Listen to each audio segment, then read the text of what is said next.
Are you recording I'm I'm recording. recording and repping the and shirt? repping. All right. Yep. And repping. Well then I'm recording too. So let's get into it. Yeah.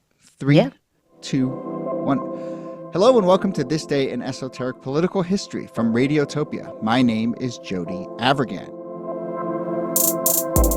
And we are back with our probably final, I don't know, who knows? Because Better we've be said- final. Okay, there you go. A message to the Trump and Harris campaigns. It better be final. This better be the last Sunday of this election season. When we have been getting together on Sundays to talk about this election, not just past elections, a little bit of a historical lens, but we've really enjoyed doing these. And of course, it is the last Sunday before Election Day itself. And I am joined, as always, by Nicole Hemmer of Vanderbilt and Kellie Carter-Jackson of Wellesley. Hello there. Hello and happy almost election Is that what day. you're calling it? Almost election day? Almost election day. Hey there. I'm sure we have a ton of voters who have already voted. I don't know if either of you have already voted. I have. You have. I have not. Like I 2 like to weeks go ago. on election day itself. Does that mentally change anything for you? I'm curious because You for like me to it's always like punish election yourself? day, election day. No, do you feel like the election? I don't want to wait in long lines. So I mean, and thankfully, I've said this many times before, but I'm in a small town, and so a long line is relative. But I mean, I've seen places where my parents are in Houston, and it's like a 6-hour line, a 5-hour line, Yeah. and I'm like, no thanks. Yeah. Yeah, and for me, I mean, I was always like you, Jody, somebody who like wanted to go on election day. I had a whole ritual built around it. There was always an election night party, and things changed. Things began to break down in 2016, 2020. Obviously, I was living in New York and wanted to go at the point when no one would be around me because I Sure. didn't want to get COVID. And then this year, part of it was just wanting to kind of like get the vote banked and go on a day when I was like, okay, I can go to the gym and then I can go vote and then I can go to the grocery store and then I will have done my civic duty and also will have food in my fridge. And I feel like that kind of mentality was also, I thought it would be a little like anticlimactic, but it was actually kind of like, oh, right. Like, if this is an expression of who you are as a citizen, like maybe it should be as routine as going to the gym Yeah. or going to the grocery store and doing a car wash. that. And there was something kind of nice about that. Yeah. I really like that. Yeah, I wonder if we'll change it to, results day because 60% of people will That have might be already over-promising. voted or yes, but whatever it is, like election reveal day, Right. and two End things. of election day. Yeah. Yeah. I like that though, Niki. I mean, because I think that's part of why I want to go on the days because it feels special and it's sort of ingrained. But I also know for a lot of people, no matter when you step into that booth, it's meaningful. Yeah. So Do you take yeah. Nola with you? Do you make it Oh, like yeah. a family affair? Yeah, I'm going to take her for sure, and yeah, That's great. So, outside of the election, how are things going? I'll tell you the reason I'm a little late to this recording. Listeners can note that I was a little late to this recording. It's because it's Marathon Day here in New York, which is my favorite day of the year, bar none. I find the New York City Marathon as a spectator and as a community event to be really like the best expression of everything I love about this city. I mean, it is so diverse. People are just pushing themselves. I'm a sucker for sort of athletic achievement and athletic an underdog. performance. Exactly. And, there's music and and our PTA at my school, which is down the block, did a bake sale, which was great. It is also, though, I've been in New York long enough and I've been going to the marathon long enough. Every 4 years, I guess every kind of 2 years, there's the sort of election marathon nexus. And it is this like emotional mix of like everything I love about New York and this really feel good. We're all one. It's just a whole community together kind of thing, which is what I love about the marathon. And then also it often takes place on the last Sunday before an election. And in the back of my head, I'm going to be like, you're about to get a dose of how not united we all are in a couple days. Oh, man. That's but very it is this true. interesting mix. Although I did hear that at some Brooklyn polling places, they were whenever a first time voter showed up, they were announcing like we just had a first time voter, and people would like cheer in line. Oh, that's And cool. that's very marathon-esque to me. for sure. Yeah, it is. It's the same way in Boston too. I used to take my kids every year to go see, just to cheer people on. Even if I didn't know anyone that was running, it didn't matter. It was a very good feeling. No, it's lovely. Niki, how are things with you? I just finished my last pre-election trip. I was out at Cornell doing a panel with friend of the show, Jamel Bowie, and a Uh-huh. couple of other folks on the impending election. And that was great. Like there's tons of interest in what's happening with the election. People are really looking for assurances that it's going to be okay, which nobody can give them.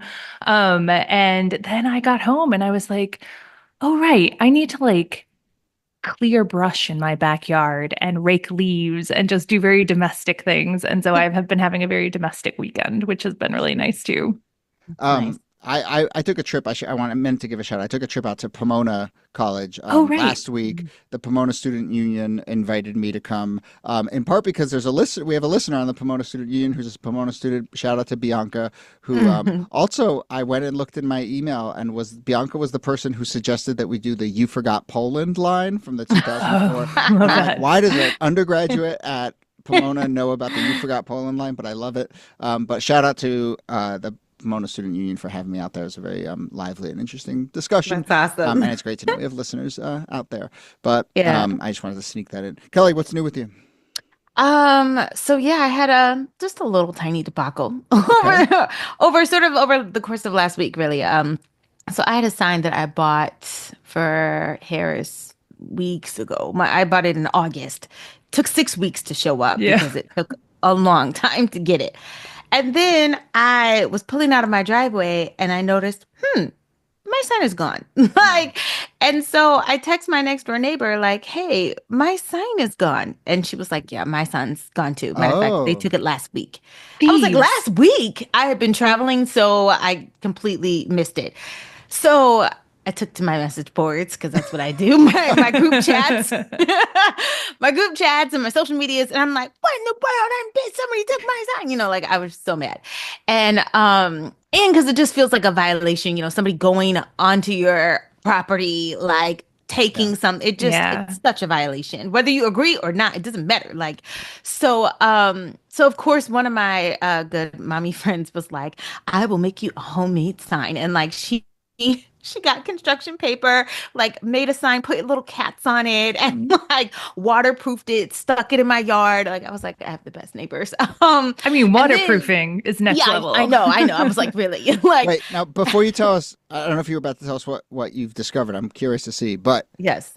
were you sure when it first happened that this was politically motivated? Yeah, I'm pretty sure. Okay. Yeah. And I say that only because our town, I would say, is pretty blue, but this election, I have seen more Trump signs than normal, more than I would have expected in 2020 for sure. And so it's weird too because like all of us neighbors, we're a pretty close-knit community, and so it's weird when you see like rows of like Harris signs and then you see a Trump sign like two doors down and you're like, but I know that Yeah. No.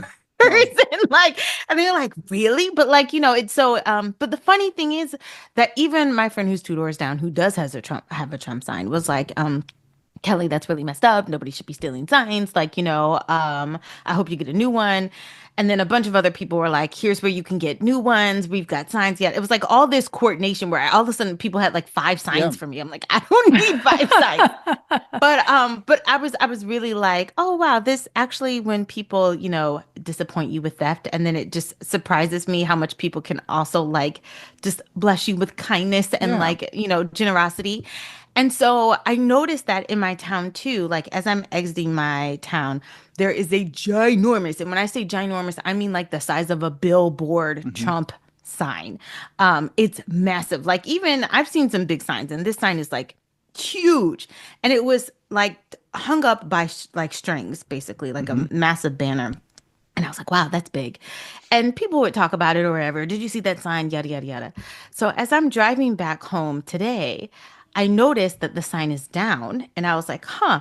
And they put up another sign that's just as big, but now it's on wood like planks. So Uh, somebody apparently cut down their just snipping sign it. and then they took another sign and put it on like two by fours on the like this Mhm. makeshift wood sign. And then they parked three cars in front of the sign so that no one would mess with the sign. And I was like, wow. So it's on both sides. Like, The Yeah. it's sign getting wars are intense. happening. It's getting intense. And so, I don't know what to make of it. I've always kind of felt like, you vote however you want to vote, but like it's taking down someone's sign to me just feels like, or stealing someone's sign just feels like petty and violating. Yeah. So I don't know what to make of it, but yeah, it's been going around a lot. And the fact that on the group chats, a lot of people had said, my sign's been stolen. My sign's been stolen too. Um, it's just wild. Yeah. It's so interesting to see how signs become symbolic of the political contentions that are playing out and how invested people get because of that sense of violation. So you see people like drenching their signs in oil so that if somebody tries to steal them, they just get like really gross hands, or they'll put air tags on them so they can hunt them down, which I've heard about this. I do not How much recommend. does an AirTag cost? I My don't gosh. know. And also, why are you confronting someone I who know. stole your sign? I No, I I don't know. I feel like wouldn't that's wanna going do to that. end well. No. No, it's not. But like No, that's, it's not. and that goes for anything just outside of politics. It's like the petty neighbor, like follow up, like you don't want to poke that bear. Mm-mm. But yeah, I mean, No. look, this we've talked about it on the show. I think it's a sort of pretty clear, analysis of the moment that like political identity and political allegiance has just infected everything, and so here it's just kind of like, yeah, I mean, I think on the one hand, it's just like, it's a stupid little neighbor squabble. On the other hand, it kind of symbolizes everything that I think is pretty broken right now. I mean, yeah. I mean, it's so funny because taking my kids trick or treating, we're going door to door, and my son is like, "Mom, they have a Trump sign," and I was like, "It's okay. They're giving out candy just like everybody else." Kit Kat is a Kit Kat, Say That's say right. happy Halloween and say thank you. You know what I mean? And so they did, but it's like, but I noticed just how even much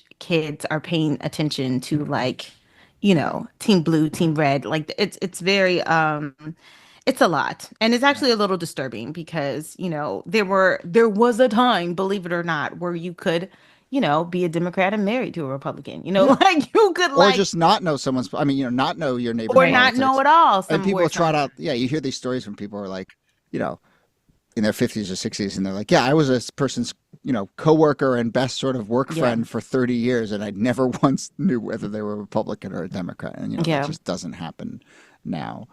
So you now have this handmade sign is back in front of you. It's cute. Good. And do you feel a And need I have a to- new sign too that me and my neighbor share. I put it like right in between our properties so we can, since her sign was stolen too. And Right. And do you Socialism. feel a need to find out who did it, or you're good to just keep it no, moving? I'm good. I mean, like, I feel like I've replaced one sign with two. So, like and I think for me, the stakes aren't that high. I mean, it would be different if you're like stealing mail or like stealing, something of a major consequence, a bike. I don't know. A ballot. But yeah, a ballot. Yeah. Can we say that?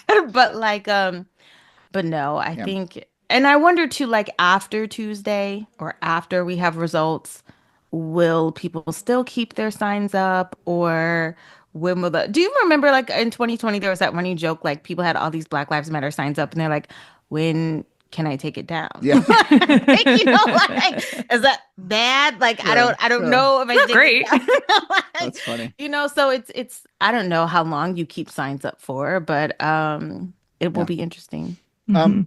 All right. So I wanna get your thoughts on the sort of where we are in this race, and the sort of even the last couple of days have had some interesting news. But actually, your talk of lawn signs, I think, sets up something that I wanted to play for our listeners, which I think I've referenced a few times on the show. But we did this live show in Boston on October Surprises. We've run the conversation from that, and afterwards we had a sort of Q&A with the audience that was there, the great audience that was there, and we got a question from a person in the audience who was basically like, I think the question was basically, can we just get rid of all the polling that we're inundated with? And I think this listener was expressing something we've all felt, which is just, it feels like we're flooded with polling. There's a whole sort of like obsession with polling that is a sort of media ecosystem on its own.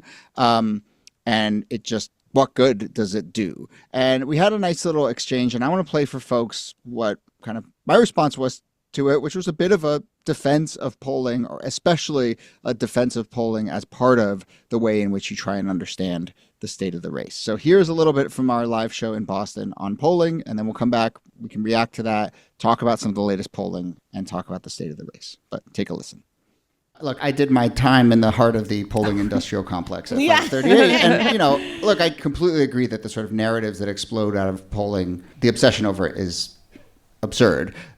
I came to believe that polling is the best way to start an inquiry about what's happening in an election. It is a relatively rigorous way to kind of organize your thinking, but it is the start of the way that you should try and understand an election, not the be-all and not a prediction.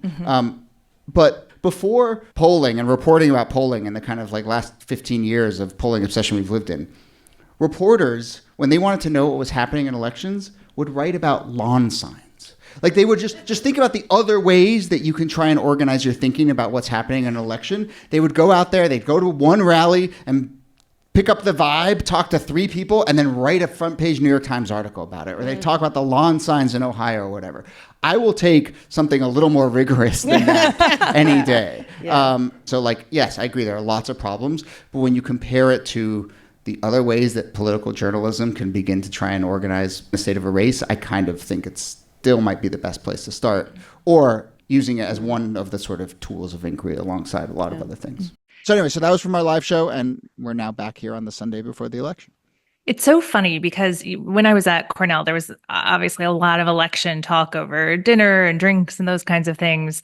And because polls are so tight right now, because there's so little deviation, one poll to the next, and it's all sort of clustered around a tied race, people were relenting back to the yard sign talk. They were like, well, I was driving through this part of Pennsylvania. I was in this part of Michigan, and these are the signs that I saw. And I was like, ooh, Jody was right. Polls are better than this. That's true. Not very scientific. I know it isn't, but it's vibes, right? But yeah, but vibes. when polls are like they are right now, yeah, vibes is kind of what you have to go on if you want to try to soothe yourself. And to me, I could offer a defense of vibes too. I mean, like it's this funny thing where like, for me covering the 2016, especially the primary, a couple of the like, I was at 538. A big lesson for me through that process was be rigorous about your thinking, understand the data, take a step back and see, use the sort of empirical stuff. Another lesson for me was kind of sort of in the opposite direction, which was Trump had the vibes. And a lot of people kind of refused to see that for way too long. And it's like, how do you kind of just like trust your gut and trust your instinct? And I think obviously the answer is everything in moderation. Everything is kind of part of a thing. You don't want to over rely on the vibes reporting. You don't want to over rely on the data. But like, it was a big lesson for me too. It's like, you can't just look at a spreadsheet to understand the nature of a race. And so on that front, I mean, to me, and I'm curious, Kellie, what you think, but in this race, in the last 3, 4, 5 days, basically since that sort of deranged Madison Square Garden rally, the vibes for Harris feel better. But I don't know if that's breaking through to you, Kellie. I don't know if you think I don't know. Every hour it changes. Like so, like, and I say this because like depending on who I'm around, the vibes change. So if I'm around like another friend group, people are like, I feel good. I feel like it might even be a landslide. Like people have these like, good feelings. And then I'm around other people and they're like, y'all, just get ready. We need to have like some sort of a circle afterwards. Like they're like very grim. And it's part of the things I think I've been going off to is like voting practices. So sometimes when I hear, especially on podcasts like bro culture, that's very much like, we're going out, we're going to vote for Trump. And I'm like, y'all don't really vote statistically, though. Are you even registered? Like, I think about those things a lot, too, when we think about young voters or young male voters. Like, will they actually get registered and do what it takes to vote? I don't know. I mean, I think about my nephews and like, they won't make their own doctor's appointments. They don't like they won't. I'm like, yo, you have to renew this, right? Like, or if it's a license or something, and they're just sort of a little knucklehead about it. So that I don't know. I go back and forth. But I do feel like this, and maybe this is not helpful, whether Trump wins or Harris wins, I still feel like the work has to continue. You can't sort of like rest on a victory or on a loss. Like the work towards justice is never ending. So yeah, you have to work regardless, is how I feel about Yeah. it. Yeah, I feel very strongly in agreement with Kellie about the election not being the end point of the work, but just like a new signal for how easy or how hard it's going to be to do the work. Hmm. But vibes wise, it's so interesting. First of all, I will say, like, I have gotten into the sort of tick, and I've noticed other people do it too, where every discussion of polls starts with, I mean, I can't tell you who's going to win. It could be Yeah. either way. It could Yes. be anyone. I'm not Yes. making a prediction. I'm just Yes. saying. Don't So hold I'm on just to this. saying, like, don't write it down anywhere. Um, I do think that the vibes have shifted toward Harris, and there are particular like things that I've been zeroed in on. We'll see. We'll see how things turn out. But of course, the thing that everyone was talking about over the past 12 hours or so was the release of the Selzer poll in Iowa Oh, that showed Iowa. Harris ahead 3. And I think that whatever happens in Iowa, we had that poll from Kansas that showed Harris only behind 5. We saw a poll in Ohio that showed her only behind 3. And in these states with really restrictive abortion laws or attempts at really Yeah. restrictive abortion laws, Texas, I think, she's behind 4. We're seeing something happening. And who knows if it translates to other states, those big swing states. But it's like there's something happening on the periphery of our vision because everyone's so laser focused on these swing states that it's possible that we're missing a Yes. bigger shift that's happening, Yeah. particularly among women. That if you turn somebody into a second class citizen overnight and you leave them the right to vote, they're going to vote. And they're going to vote hard. And I think one of the things that will be really interesting to see on election night is how much this is happening in places that we just haven't been paying a ton of attention to. And even if it doesn't necessarily change the outcome of the Electoral College, it could easily have an effect on down ballot races. And it could also just be a sign. I mean, I think the Kansas one to me was particularly interesting because what we saw in Kansas was people organizing against a really restrictive abortion law. And they won. And the sort of read of the poll of the outcome suggested that it wasn't just that conservative Kansans had changed their mind. It was that liberal Kansans got out and voted. And Hmm. this idea of kind of a return of prairie progressivism, I Yeah. would not hate seeing that. No, no, I Yeah. think a lot of No, people would no. be enthusiastic about that. I also think it's interesting. So my parents are longtime poll workers. They've been doing it for years. And so my mom was telling me just how like people also don't realize how certain voting restriction laws or voter suppression also hurts like the people who are trying to put those laws that are trying to keep out Democrats per se. So she talked about this man who came in to like vote for Trump and he had no ID on him, like none. And they're like, you don't have a driver's license. You don't have, he's like, I got my Costco card. And they're like, so that will not fly. Like, and it's like, or other people that are like, I think I voted or I registered like 15 years ago. And it's like, there's a lot of like, not having information about how you need your vote to work, how you have to be registered, how in certain states you have to have your ID. And if you are a Republican and you don't have an ID, so how you boo, you can't vote. Like, it's not just about restricting, people of color or young people. Like, it can hurt everyone when we suppress the vote or when we create barriers to voting. And so my parents are seeing that with just people who come in with a strong sense of entitlement toward voting and then get turned away because, they didn't do enough research to know what was needed. Yeah. There's something super exciting about this, by the way, that I've been seeing because, as you know, I consume a lot of right wing media where they're mad about long lines in early voting. Mm-hmm. They're mad about people being turned away from those long lines. In fact, the Trump campaign did a lawsuit in Buck County, Pennsylvania, where they were like, no, you shut down the early voting line too soon. You have to reopen the polls for an extra day. They're mad about these things that are restricting access to the polls because they're actually focused on turning out voters and getting them Yeah. to use early voting. And they're trying to turn out low propensity voters who are more likely to be tripped up by those kinds of limits to Mm-hmm. registration and ID and those sorts of things. And again, I don't want to sound too Pollyanna, but if there actually is a majoritarian move, a bipartisan majoritarian move to make voting easier, Mm. that's awesome. I am Yes. 100% for that. Let's make it a holiday. Let's Make it a holiday. get the whole month of October off. We'll see. I mean, I think, some of this is just expediency and not a Sure. sort of principle. But expedience can be an ally too. Totally. Yeah, Totally. yeah, we'll take it. We'll take it.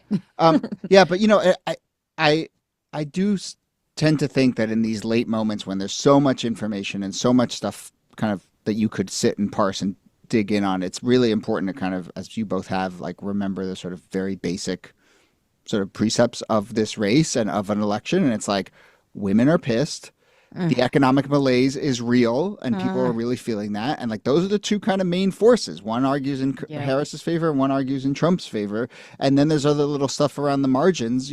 I think a big one is that actually people don't like Donald Trump, Republicans as well. And the more he's in the news and the more he's kind of just like making people annoyed, the worse it is for him. And that's why I actually offended. And that's why I actually do think this Madison Square Garden rally kind of does move the needle in a way that in an election this close might actually matter. But, I think at the end of this race, it's like, whose campaign manager would you rather be, putting aside the politics and the sort of chaos? Like, I think the Harris folks feel like they've probably, within the sort of parameters of the race they decided to run many, many months ago, which you can ask, I think, some basic questions about that. But within the parameters of that, I feel like they got to a place where it's like, we've set ourselves up. Whereas the Trump folks are in pure chaos mode, which, again, they probably were that way and felt that way at the end of 2016 too. And so, who knows? Yeah. But, if I'm a campaign manager for Harris, I feel pretty good. I feel good about the amount of money in the bank. I feel really good about turnout. I would feel really good morally. Do you know what I mean? Like, just in terms of like having a message that feels like it's not racist. That's the only way I can or that feels progressive. Do you know what I mean? Like, that hits sort of like a bare basic sort of level of humanity. I would feel good about that. Now, I wouldn't feel so confident that like it's in the bag, but I would at least feel like this was a campaign, given the short amount of time they had to run it, a campaign they could stand by. It's not flawless, but darn near close, considering she only really had 3 months. If you figure, what was this, July, August? It's about 100 days. She got it in late July. I'm such an admirer of Stead Herndon at the Times. I think he's just a very astute political reporter. And he kind of offered some analysis this week that I think was, one, he was like, I think you'd rather be the Harris camp at this stage than the Trump camp in this sort of very final moment. But the other thing he pointed out, which is, I think, true, was that, my cat is getting in the way here. Come on, cat, move. Not in the way. Joining in the fun. I know. My cat's the biggest Stead fan as well. So. But, he pointed out that, like, what the Harris camp did was months ago kind of position themselves as saying, okay, if we are going to offer a kind of defense of democracy and a sort of, indict Trump on all the ways that he wants to destabilize the way that we've been doing government for a long time, that is inherently a defense of the status quo. And there is risk in that when you're defending the status quo in a moment where people truly are, and for very good reasons, dissatisfied with the status quo, no matter whether there's an R or a D next to the name of the person in the White House, you're running a risk there. And there was potentially a path for the Harris campaign to be like, we also want to upend the status quo, but in a different way than that Donald Trump guy does. And they did not choose that path. And I think, the war in Gaza probably would have been the biggest way to sort of break with Biden and sort of show that they're willing to call out the status quo. But to me, again, like, those basic questions are the ones to sort of check back in with right now.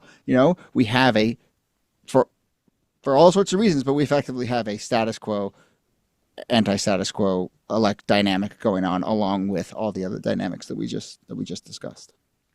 Yeah, I think that I would prefer to be the Harris campaign at this moment for a variety of reasons. Like, if I were running the Trump campaign, which I would not be, but the things that would be making me nervous right now are late deciding voters are breaking for Harris by double digits. And the Trump campaign outsourced its ground game.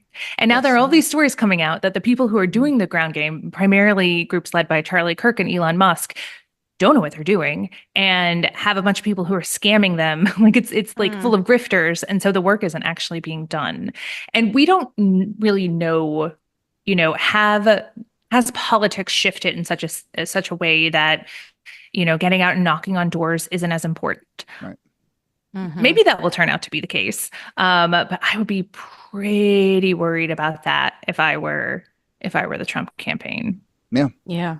Same. But you can't exactly point to 2016 and be like they had their act together there, and but they felt like they started to get their act together in 2020, and I think they came into this race saying, yeah, we're going to build an actual proper operation, and it sort of deferred back to all of the sort of chaos agent stuff that just happens when Donald Trump is the head of your operation.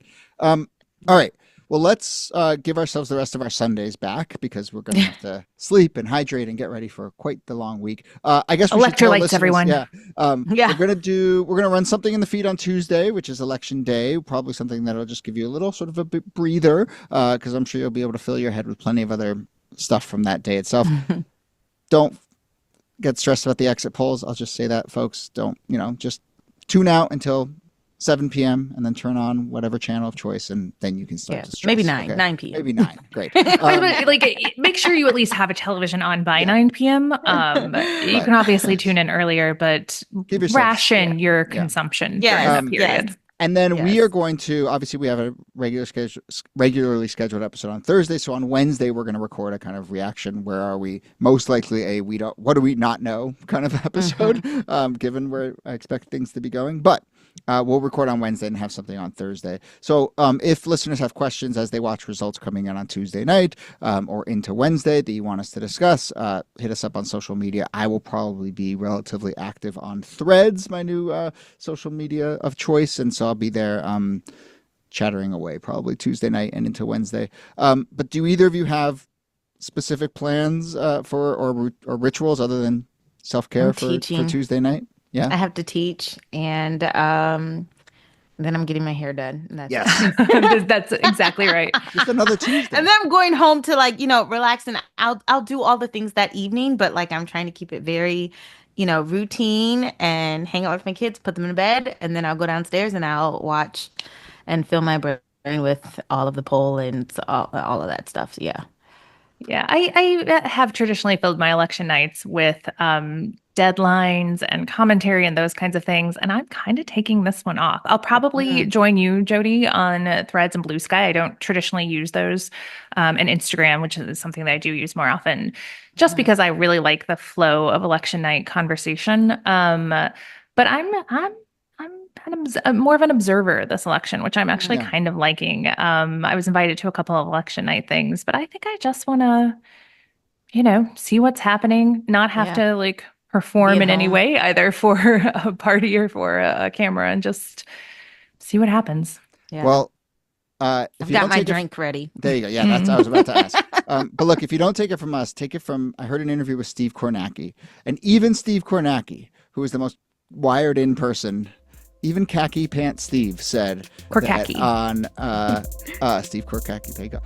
That his most important ritual on election day is that he takes a 3-hour long walk on Tuesday afternoon and just sort of disengages. So if you don't take it from us, take it from him. But that is definitely the way to approach it. All right. Well, this has been fun. Thanks as always for doing this on a Sunday, you too. But Nicole Hemmer, thanks to you as always. Thanks, Jody. And Kellie Carter-Jackson, thanks to you. My pleasure. And thanks to everyone who's been listening and watching on YouTube, and we will see you soon. Bye.